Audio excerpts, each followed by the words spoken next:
엄마, 이 집 어차피 나중에 제가 물려받을 거잖아요. 이게 도대체 무슨 짓이에요? 주택연금을 신청했다니 저한테는 상의도 없이? 내가 너희에게 물려줄 것도 없는데 어떻게든 이 집에서라도 살면서 안정적으로 지내고 싶었어. 지금 좀 도와달라는 게 그렇게 어려운가요? 주택연금을 해지하고 그 돈을 나한테 맡기세요. 안녕하세요. 저는 72세의 최복희입니다.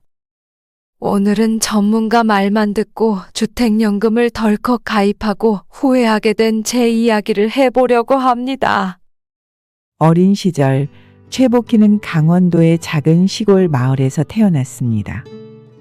농사를 짓는 부모님 밑에서 자란 그녀는 이남 삼녀 중 장녀로서 어린 나이에 동생들을 돌보며 집안일을 도맡았습니다.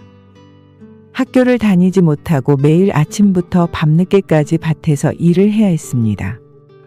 그녀의 손은 항상 굳은 살로 가득했고 가난한 시절의 기억은 그녀의 마음 깊이 남아 있었습니다.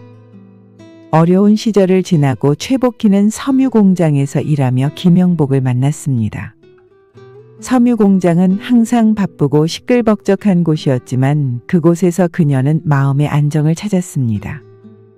그녀가 일하는 동안에도 고된 일상 속에서 그녀의 따뜻한 미소는 사람들에게 힘이 되었습니다. 어느 날 공장에서 일하다가 지친 복희는 잠시 쉬기 위해 작업장을 나왔습니다. 그때 우연히 만난 사람이 바로 김영복이었습니다. 영복은 도시에서 온 청년으로 가족을 부양하기 위해 공장에서 열심히 일하고 있었습니다. 그는 복희와는 달리 도시에서 교육을 받고 자랐지만 두 사람은 고된 노동과 가족을 위한 헌신이라는 공통점을 가지고 있었습니다. 처음에는 서로에게 인사 정도를 건네는 사이였지만 점차 대화를 나누기 시작하면서 둘은 서로의 이야기에 귀를 기울이게 되었습니다.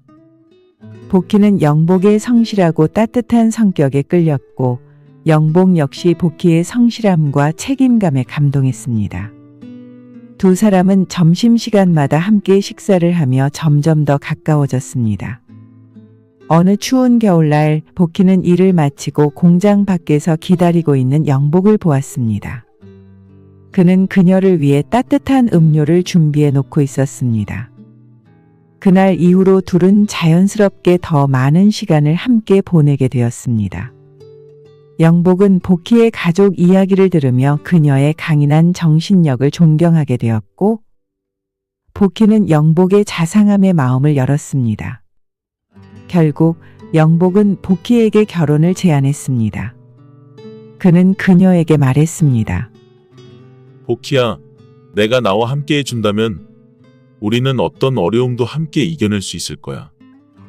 복희는 잠시 생각했지만 이미 그녀의 마음은 영복에게로 기울어져 있었습니다. 그녀는 결심하고 고개를 끄덕이며 대답했습니다. 그래요, 영복 씨. 우리 함께해요. 결혼식은 소박했지만 두 사람은 서로의 사랑과 신뢰로 가득 찬 행복한 순간을 맞이했습니다. 결혼 후 복희와 영복은 함께 공장에서 일하며 힘겹게 생활을 이어갔습니다. 비록 생활은 넉넉하지 않았지만 둘은 서로에게 힘이 되어주며 하루하루를 살아갔습니다. 두 사람은 두 자녀를 낳았고 복희는 아이들을 위해 희생적인 삶을 살았습니다. 김영복은 결혼 초기에는 헌신적이고 자상한 남편이었습니다. 그러나 시간이 지날수록 그의 행동은 변하기 시작했습니다. 공장에서의 일이 고되고 가족을 부양해야 하는 부담이 커지면서 영복은 점점 더 외부에서 위안을 찾게 되었습니다. 어느 날 복희는 남편의 셔츠에서 낯선 향수 냄새를 맡았습니다. 처음에는 그냥 지나칠 수도 있는 일이었지만 그녀는 마음속 깊이 불안감을 느꼈습니다. 그리고 얼마 지나지 않아 남편의 셔츠에서 립스틱 자국을 발견했습니다. 그 자국은 너무나도 명확한 증거였습니다. 영복은 공장에서 일하다가 다른 여자와 눈이 맞았고 결국 외도를 저질렀습니다.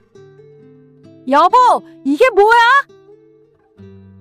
당신 지금 나한테 무슨 짓을 한 거야? 복희는 떨리는 목소리로 물었습니다. 영복은 잠시 당황한 표정을 짓더니 곧 화를 내며 말했습니다. 남자가 밖에서 일하다 보면 이런 일도 생기는 거야. 당신이 뭘 알겠어? 복희는 그 말을 듣고 충격에 빠졌습니다. 그녀는 남편의 말을 믿고 싶지 않았지만 립스틱 자국은 너무나도 명백한 증거였습니다. 그날 밤 그녀는 한숨도 자지 못하고 눈물만 흘렸습니다. 며칠 후 복희는 남편의 외도 사실을 확신하게 되었습니다. 남편은 자주 늦게 들어왔고 핸드폰을 항상 숨겼습니다. 어느 날 복희는 남편의 핸드폰을 몰래 확인했습니다. 거기에는 낯선 여자와의 문자가 가득했습니다. 당신 정말 나한테 이럴 수 있어? 우리 아이들은 생각 안 해? 복희는 남편에게 소리쳤습니다. 영복은 냉정한 표정으로 대답했습니다. 암탉이 울면 집안 망한다고. 어디 남편 말에 대꾸를 해? 여자가 남자 말에 토달면 집안 꼴이 어떻게 되겠어? 남편의 냉담한 태도에 복희는 절망했습니다. 그녀는 남편이 변하지 않을 거라는 것을 깨달았습니다. 결국 남편은 집을 떠났고 복희는 홀로 두 아이를 키워야 했습니다. 남편이 집을 떠난 후 복희는 홀로 두 아이를 키우기 위해 파출부와 공장 일을 병행하며 힘겨운 나날을 보냈습니다. 아침에는 공장에 나가 일하고 저녁에는 파출부로 일하며 집안일을 도맡았습니다. 그녀는 아이들을 위해 희생하며 힘겨운 나날을 보냈습니다. 아들이 초등학교에 입학했을 때 복희는 아들의 손을 잡고 학교에 데려갔습니다. 아들은 밝은 얼굴로 학교에 들어갔지만 복희는 눈물을 흘리며 아들을 보냈습니다. 그녀는 아들을 위해 무엇이든 할 수 있었습니다. 그러나 경제적 어려움은 그녀를 괴롭혔습니다. 자식들의 교육비와 생활비를 마련하기 위해 복희는 밤낮으로 일해야 했습니다. 어느 날 딸이 고등학교에 입학할 때였습니다. 딸은 학비가 없어서 학교에 가지 못할 위기에 처했습니다. 복희는 딸을 안고 눈물을 흘리며 말했습니다. 엄마가 어떻게든 해볼게. 너 학교 꼭 보내줄게. 복희는 동네 사람들에게 돈을 빌리고 남은 돈을 긁어 모아 딸의 학비를 마련했습니다. 그녀는 딸의 손을 잡고 학교에 데려가며 다시 한번 결심했습니다. 어떻게든 우리 아이들만큼은 잘 키워야 해. 아들이 대학에 진학했을 때 복희는 또 한 번 경제적 어려움에 부딪혔습니다. 아들은 서울의 한 대학에 합격했지만 등록금이 문제였습니다. 복희는 밤낮으로 일하며 돈을 모았지만 부족했습니다. 결국 그녀는 은행에서 대출을 받아 아들의 등록금을 마련했습니다. 그녀의 몸은 점점 지쳐갔지만 아이들을 위해서라면 무엇이든 할 수 있었습니다. 딸이 결혼을 준비할 때 복희는 다시 한번 큰 결심을 했습니다. 딸이 결혼식에 입을 드레스와 결혼식 비용을 마련하기 위해 그녀는 자신의 금반지와 목걸이를 팔았습니다. 딸은 그 사실을 알고 눈물을 흘리며 말했습니다. 엄마, 왜 이렇게까지 해야 해요? 그냥 소박하게 결혼해도 돼요? 복희는 딸을 안고 다독이며 말했습니다. 이건 너의 행복을 위한 거야. 엄마가 할 수 있는 한 최선을 다해주고 싶어. 결혼식이 끝난 후 복희는 홀로 남겨졌습니다. 두 자녀는 각자의 가정을 꾸려나갔지만 경제적인 문제는 여전히 그녀를 괴롭혔습니다. 이제 나이가 들면서 몸이 점점 약해지고 일을 할 수 없게 되자 그녀는 노후 대비에 대해 고민하기 시작했습니다. 어느 날 복희는 동네 복지관에서 주최하는 노후 대비 강좌에 참석했습니다. 강사는 노후를 위한 다양한 금융 상품들을 소개하며 주택연금에 대해 설명했습니다. 주택연금은 국가가 보증하는 제도로서 자신의 집을 담보로 하여 매달 일정한 금액을 받을 수 있는 제도입니다. 연금을 받으면서도 계속해서 자신의 집에서 살 수 있습니다. 강사의 말에 복희는 귀를 기울였습니다. 강사는 계속해서 말했습니다. 주택연금은 노후에 소득이 없는 분들에게 안정적인 생활비를 제공하는 좋은 제도입니다. 복희는 주택연금에 대해 진지하게 생각해 보았습니다. 그녀는 자신이 더 이상 일할 수 없다는 것을 잘 알고 있었습니다. 그리고 자식들에게 더 이상 경제적으로 의지할 수 없다는 것도 깨달았습니다. 그녀는 주택연금을 통해 안정적인 생활비를 마련하고 싶었습니다. 복희는 평소처럼 아침을 맞았습니다. 그녀는 창가에 앉아 따뜻한 햇볕을 즐기며 차 한 잔을 마시고 있었습니다. 최근 들어 몸이 무거워지고 작은 집안일조차도 버겁게 느껴졌습니다. 혼자서 생활하는 것이 점점 힘들어지자 주택연금을 신청하는 것을 진지하게 고려하기 시작했습니다. 그날 오후 복희는 결심을 굳히고 은행을 찾아갔습니다. 은행의 상담실에 들어서자 친절하게 맞아주는 상담 직원이 보였습니다. 어서 오세요, 최복희님. 무엇을 도와드릴까요? 직원은 따뜻한 미소를 지으며 말했습니다. 복희는 긴장된 목소리로 대답했습니다. 안녕하세요. 제가 주택연금에 대해 상담을 받고 싶어서 왔습니다. 직원은 고개를 끄덕이며 자리를 권했습니다. 앉으세요. 주택연금은 고객님처럼 자택을 소유하신 분들께 아주 좋은 제도입니다. 제가 자세히 설명해 드리겠습니다. 복희는 자리에 앉아 직원의 말을 경청했습니다. 직원은 차트를 펼치며 설명을 시작했습니다. 우선 주택연금을 신청하시면 고객님은 평생 동안 현재 거주하시는 집에서 계속 살 수 있습니다. 연금은 매달 일정 금액이 지급되며 부부 중 한 분이 돌아가셔도 연금액은 동일하게 지급됩니다. 복희는 고개를 끄덕이며 물었습니다. 그러면 만약 제가 연금을 받다가 사망하면 집은 어떻게 되나요? 직원은 차분한 목소리로 설명을 이어갔습니다. 고객님께서 사망하시면 주택을 처분하여 남은 연금액을 정산합니다. 만약 지급받은 연금이 주택 처분 금액보다 많아도 상속인에게 청구하지 않으며 반대로 처분 금액이 남으면 상속인에게 지급됩니다. 복희는 안심한 듯한 표정으로 말했습니다. 그렇군요. 그러면 제 자식들이 부담을 가지지 않아도 되겠네요. 직원은 미소를 지으며 고개를 끄덕였습니다. 네, 그렇습니다. 또한 주택연금은 국가가 보증하기 때문에 연금이 중단될 걱정이 없습니다.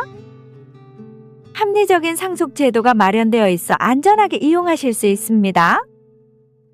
복희는 직원의 설명을 들으며 주택연금이 자신에게 필요한 제도라는 확신이 들었습니다. 직원은 계속해서 주택연금의 장점을 설명했습니다. 주택연금을 신청하시면 여러 가지 세금 공제 혜택도 있습니다. 등록면허세와 농어촌 특별세가 감면되며 국민주택 채권 매입 의무도 없습니다. 복희는 고개를 끄덕였습니다. 하지만 이 결정이 가져올 불확실한 미래에 대한 두려움도 여전히 남아 있었습니다.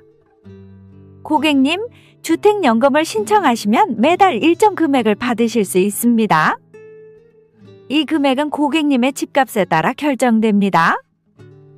또한 고객님이 사망하신 후에도 배우자가 생존해 계시면 동일한 금액을 계속해서 받으실 수 있습니다. 복희는 은행 직원의 설명을 들으며 고개를 끄덕였습니다. 그럼 매달 얼마나 받을 수 있나요? 직원은 말순의 집값을 평가한 후 말했습니다. 고객님의 주택 시세를 기준으로 한 달에 약 90만 원 정도를 받으실 수 있습니다. 이 금액은 고객님의 생활비로 충분히 사용하실 수 있을 것입니다. 복희는 깊은 생각에 잠겼습니다. 90만 원이라 이 돈이면 생활비를 충당할 수 있겠군요. 좋은 점이 많군요. 하지만 단점은 없나요? 직원은 잠시 머뭇거리다가 대답했습니다. 주택연금에도 몇 가지 단점이 있습니다. 예를 들어 연금을 받는 동안 집값이 올라가더라도 처음에 산정한 금액으로만 연금을 받게 됩니다. 그리고 중도 해지 시에는 그동안 받으신 연금액과 이자를 반환하셔야 하고 해지 수수료도 발생합니다.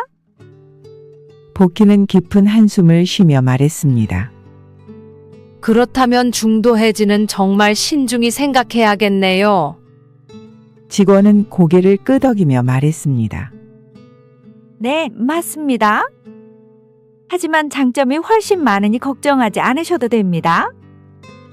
복희는 잠시 생각에 잠겼습니다. 그녀의 마음은 무거웠지만 현재의 경제적 어려움을 해결하기 위해서는 주택연금이 필요하다는 결론에 이르렀습니다.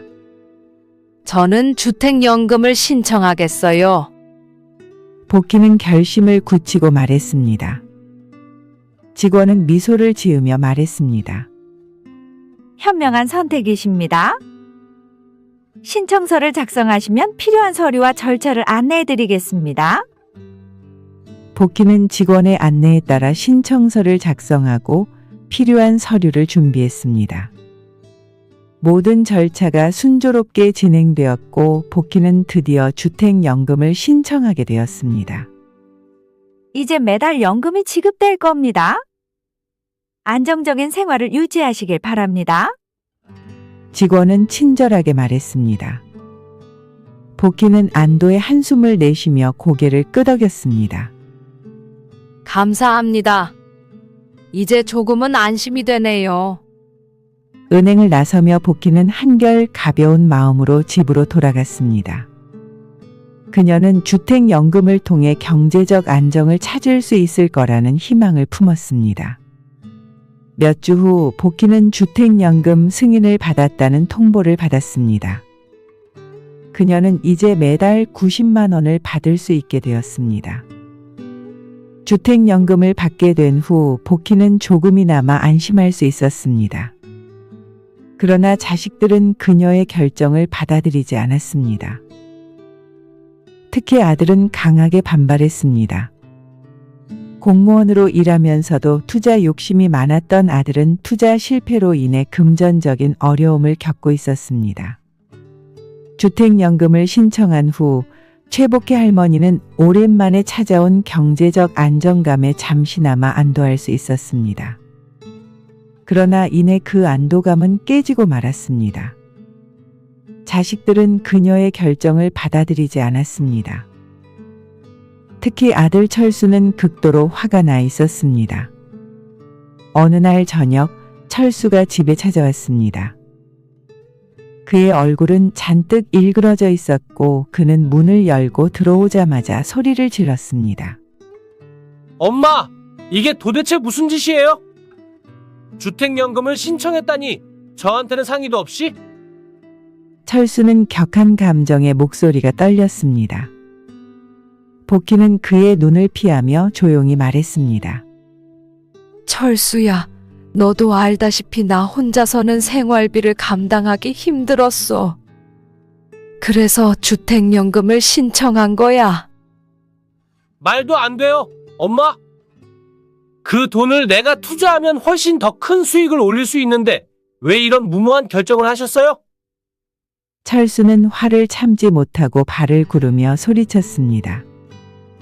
내가 너희에게 물려줄 것도 없는데 어떻게든 이 집에서라도 살면서 안정적으로 지내고 싶었어. 복희는 애써 차분하게 설명하려 했습니다. 엄마, 이 집 어차피 나중에 제가 물려받을 거잖아요. 지금 좀 도와달라는 게 그렇게 어려운가요? 주택연금을 해지하고 그 돈을 나한테 맡기세요.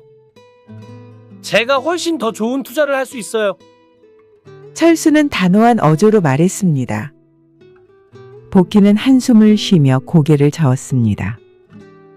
안 돼, 철수야. 나는 이제 안정이 필요해. 더 이상 모험을 할 수 없어. 그 순간 며느리 수지가 방문을 열고 들어왔습니다. 그녀는 팔짱을 끼고 서서 차가운 눈빛으로 복희를 쏘아보았습니다. 어머님, 철수 씨가 하는 말이 맞아요. 저희도 생활이 너무 힘들어요. 손주들도 키워야 하고 생활비가 너무 많이 들어요. 조금만 도와주세요. 너희가 힘든 건 알지만 나도 이 돈 없으면 정말 막막해. 너희는 젊고 아직 일할 수 있지만 나는 이제 더 이상 일할 수 없잖아. 복희는 간절한 마음으로 설명했습니다. 어머님, 우리도 힘들어요. 생활비가 모자라서 아이들 교육도 제대로 못 시키고 있어요. 어머님이 조금만 도와주시면 정말 큰 도움이 될 거예요. 수지는 눈물까지 글썽이며 호소했습니다. 그러나 복희의 마음은 이미 굳어져 있었습니다. 그녀는 더 이상 자식들에게 휘둘리지 않기로 결심했습니다. 미안하지만 안 돼. 내가 너희를 도울 수 있는 건 여기까지야. 철수는 화를 참지 못하고 주먹을 꽉 쥐었습니다. 엄마, 이러시면 안 돼요. 가족끼리 왜 이래요? 어차피 이 집은 나중에 제가 물려받을 거잖아요. 지금 좀 도와주시면 안 돼요? 안 돼, 철수야. 내가 아무리 그래도 이건 나의 마지막 남은 삶을 지탱할 수 있는 유일한 방법이야. 복희는 단호하게 말했습니다. 그러자 수지는 목소리를 높이며 말했습니다. 어머님, 정말 너무하시는 거 아니에요? 저희도 힘들다고요. 어머님이 도와주셔야죠. 너희가 힘든 건 알지만 나도 힘들어. 너희는 아직 젊고 기회가 많지만 나는 그렇지 않아. 내가 이 돈 없으면 정말 막막해. 복희는 목소리를 낮추며 말했습니다. 철수는 더 이상 참지 못하고 소리쳤습니다. 엄마, 이러시면 정말 실망이에요. 가족끼리 이렇게 할 수가 있어요? 지금 당장 주택연금을 해지하세요. 복희는 눈물을 흘리며 말했습니다. 미안해, 철수야. 하지만 난 이제 내 삶을 지키고 싶어. 너희가 이해해주지 않으면 나도 너희를 이해할 수 없어. 철수는 결국 분노를 참지 못하고 집을 나갔습니다. 수지도 더 이상 말하지 않고 철수를 따라 나갔습니다. 그들이 떠난 후 복희는 침대에 앉아 깊은 한숨을 쉬었습니다. 그녀의 마음은 무겁고 갈등은 그녀를 지치게 했습니다. 다음 날 복희는 딸 영희를 불러 대화를 나누기로 했습니다. 영희는 최근 결혼 생활에 실패하고 다시 어머니 집에 돌아와 있었습니다. 그녀는 어머니에게 무리한 경제적 요구를 하고 있었고 복희는 더 이상 이를 받아들일 수 없었습니다. 영희야, 이제 너도 독립해야 해. 내가 너를 위해 할 수 있는 건 여기까지야. 복희는 차분하게 말했습니다. 영희는 놀란 표정으로 말했습니다. 엄마, 저도 힘들어요. 어떻게 혼자 살아요? 너도 이제 어른이야. 혼자서도 충분히 할 수 있어. 내가 너를 위해 이 정도는 해줄게. 복희는 딸에게 작은 돈을 건넸습니다. 이걸로 새로운 시작을 해보렴. 영희는 눈물을 흘렸습니다. 주택연금을 개시한 지 얼마 지나지 않아 복희 할머니는 평소처럼 아침을 맞았습니다. 그녀는 창가에 앉아 따뜻한 햇볕을 즐기며 차 한 잔을 마시고 있었습니다. 그때 이웃집 아주머니가 문을 두드렸습니다. 복희 씨, 큰일 났어요. 우리 동네에 집값이 엄청나게 올랐대요. 부동산 시장이 난리라더라고요. 아주머니는 흥분한 목소리로 말했습니다. 복희는 그 소식을 듣고 놀라지 않을 수 없었습니다. 정말인가요? 집값이 그렇게 많이 올랐다니. 그럼 내가 주택연금을 신청한 게 잘못된 선택이었을까? 아주머니는 고개를 끄덕이며 말했습니다. 그래요. 요즘은 집값이 계속 오르고 있으니 주택연금보다는 집을 팔아서 돈을 마련하는 게 더 나을지도 몰라요. 복희는 혼란스러웠습니다. 주택연금을 신청한 지 얼마 되지 않았는데 이제 와서 집값이 오르다니. 그녀는 주택연금을 해지하고 집을 팔아야 할지 고민에 빠졌습니다. 그날 밤 복희는 침대에 누워 깊은 생각에 잠겼습니다. 그녀의 건강은 점점 악화되고 있었고 요양원 생활을 해야 할지도 모른다는 생각이 머릿속을 떠나지 않았습니다. 최근 들어 몸이 무거워지고 작은 집안일조차도 버겁게 느껴졌습니다. 그녀는 더 이상 혼자 살 수 없을지도 모른다는 두려움에 사로잡혔습니다. 다음 날 복희는 은행을 찾아가 주택연금 해지에 대해 상담을 받기로 결심했습니다. 은행 상담실에 들어서자 직원이 친절하게 맞이했습니다. 어서 오세요, 최복희님. 주택연금 해지에 대해 궁금한 점이 있으신가요? 직원은 따뜻한 미소를 지으며 물었습니다. 복희는 깊은 한숨을 쉬며 말했습니다. 네, 제가 주택연금을 신청한 후 집값이 많이 올랐다는 소식을 들었어요. 건강도 나빠져서 요양원에 들어가야 할지도 모르겠어요. 주택연금을 해지하고 집을 팔아서 자금을 마련할 수 있을까요? 직원은 잠시 컴퓨터를 살펴보더니 고개를 저었습니다. 주택연금을 해지하실 수는 있지만 몇 가지 불이익이 있을 수 있습니다.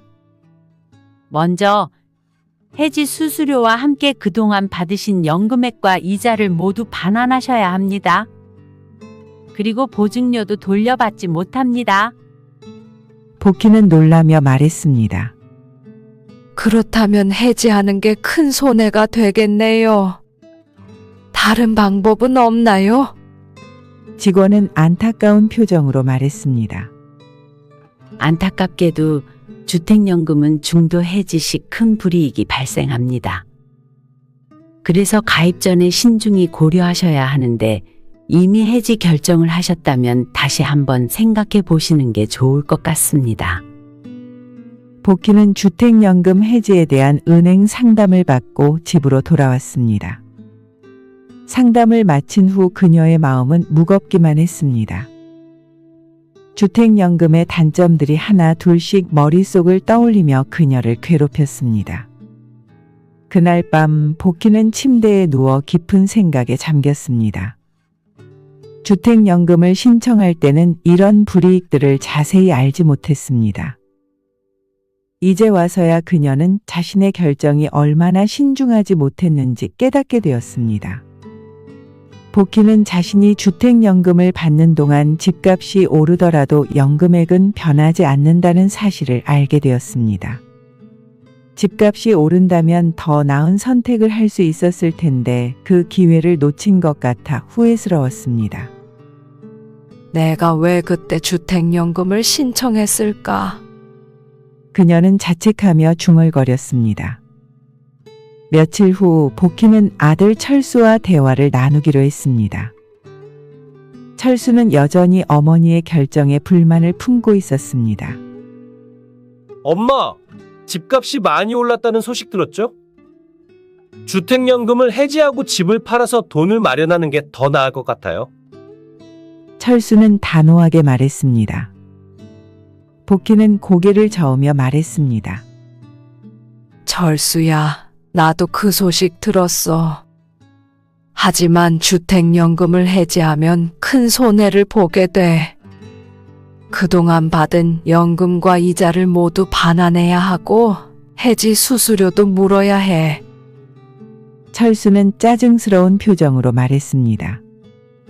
엄마, 그렇더라도 지금 해지하는 게 더 나을 수 있어요? 집값이 이렇게 올랐는데 그걸 놓치면 후회할 거예요. 복희는 한숨을 쉬며 말했습니다.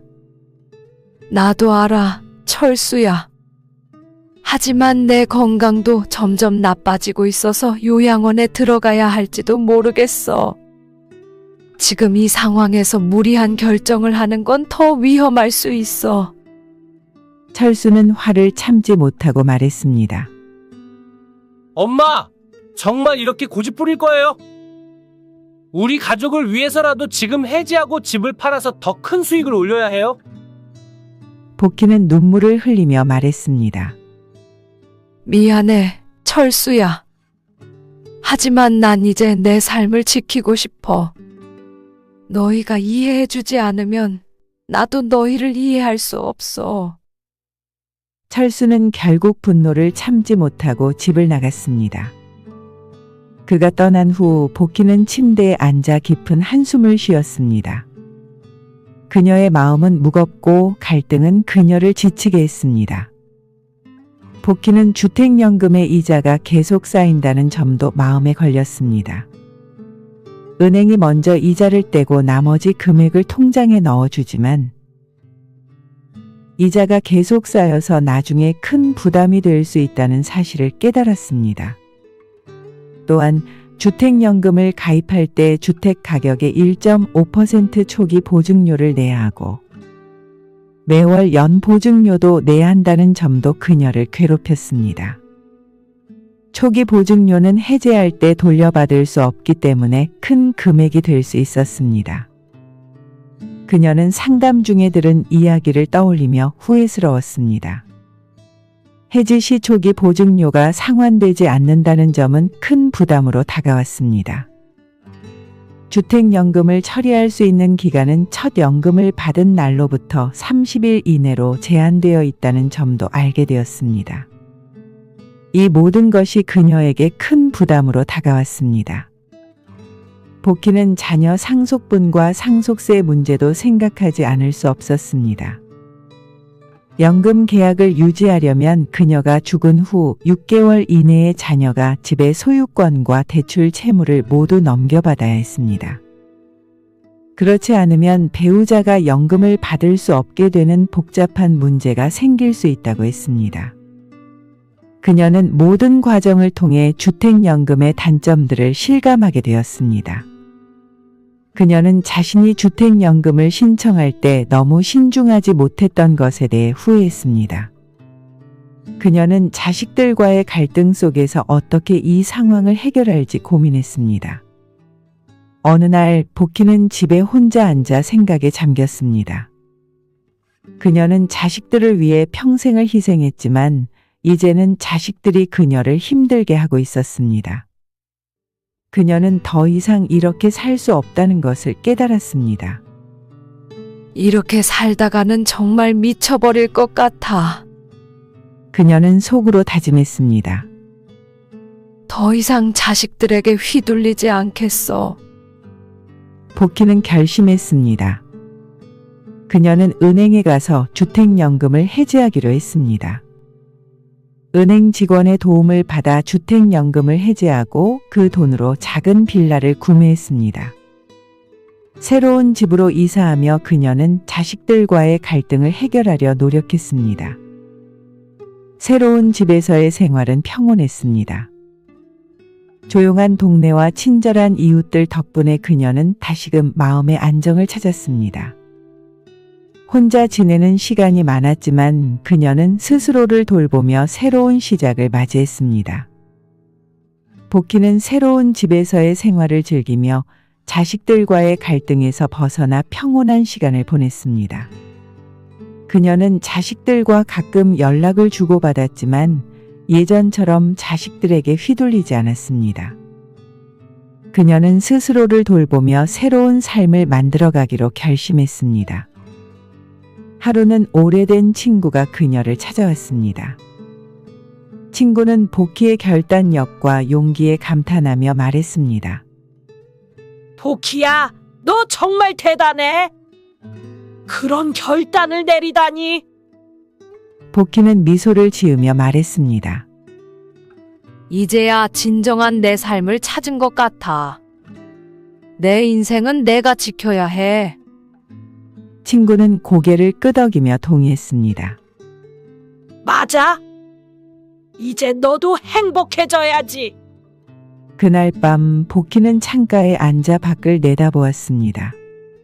하늘에 반짝이는 별들을 보며 그녀는 오랜만에 마음의 평온을 느꼈습니다. 이제는 자식들에게 얽매이지 않고 자신의 삶을 살아가기로 결심한 복희는 진정한 자유를 만끽했습니다.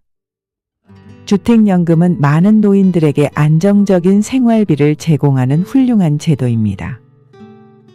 하지만 주택연금에는 장단점이 있다는 것을 반드시 알아야 합니다.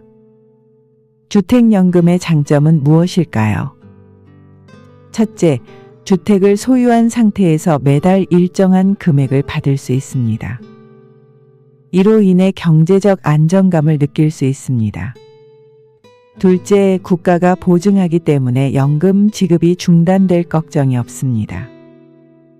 셋째, 연금을 받으면서도 계속해서 자신의 집에서 거주할 수 있다는 점이 큰 장점입니다. 하지만 단점도 있습니다. 주택연금을 받는 동안 집값이 상승하더라도 연금액은 변하지 않습니다. 또한 주택연금을 해지할 경우 해지 수수료와 함께 그동안 받은 연금액과 이자를 모두 반환해야 합니다. 이로 인해 큰 손해를 볼 수 있습니다.